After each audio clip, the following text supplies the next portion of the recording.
खटमल और जूं की कहानी। यह कहानी कई वर्ष पुरानी है।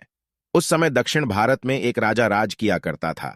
राजा के बिस्तर में मंदरी सर्पिणी नाम की एक जूं रहा करती थी, लेकिन इस बारे में राजा को कोई जानकारी नहीं थी। हर रात जब राजा गहरी नींद में सो जाता तो जूं अपने घर से बाहर निकलती, बड्डे चाव से पेट भरकर राजा का खून चूसती और दोबारा जाकर छिप जाती। एक दिन न जाने कहां से उस राजा के बिस्तर में अग्निमुख नामक एक खटमल भी घुस आया। जब जूं ने उसे देखा तो उसे बहुत गुस्सा आया कि उसके इलाके में एक खटमल घुस आया है। जूं उसके पास गई और उससे तुरंत वापस चले जाने को कहा। इस पर खटमल बोला, अरे जूं बहना, इस तरह का व्यवहार तो कोई अपने दुश्मन के साथ भी नहीं करता। मैं बहुत दूर से आया हूं और सिर्फ एक रात तुम्हारे घर रुककर आराम करना चाहता हूं। कृपया मुझे यहां रुकने दो।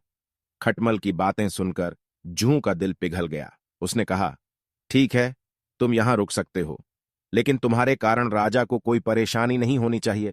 तुम राजा के आसपास भी नहीं जाओगे। जूं बहन, मैं बहुत दूर से आया हूं और बहुत भूखा हूं। वैसे भी हर रोज कहां राजा का मीठा खून पीने का मौका मिलता है। कृपया मुझे आज रात राजा के खून का स्वाद चखने का मौका दे दो। खटमल ने विनती करते हुए कहा। जूं खटमल की बातों में आ गई और उसने उसे राजा का खून चूसने की इजाजत दे दी। ठीक है, तुम राजा के खून का भोजन कर सकते हो, लेकिन उससे पहले तुम्हें राजा के गहरी नींद में सो जाने का इंतजार करना होगा। जब तक राजा पूरी तरह सो नहीं जाता तब तक तुम उसे नहीं काट सकते, जूं ने कहा। इस पर खटमल ने हां कर दिया और दोनों रात होने का इंतजार करने लगे। रात होते ही राजा अपने कमरे में आया और सोने की तैयारी करने लगा। राजा का शरीर बहुत तंदुरुस्त था और उसकी तोंद बहुत मोटी थी। यह देखकर खटमल के मुंह में पानी आ गया। जैसे ही राजा बिस्तर पर आकर लेटा, खटमल ने न आव देखा न ताव और सीधे जाकर राजा की मोटी तोंद पर जोर से काट लिया और फिर दौड़कर पलंग के नीचे छिप गया। राजा दर्द के मारे चीख उठा और तुरंत अपने सिपाहियों को कमरे में बुला लिया। राजा ने सिपाहियों को आदेश दिया, सिपाहियों, इस बिस्तर में जरूर कोई खटमल या जूं है। उसे तुरंत ढूंढो और मार डालो।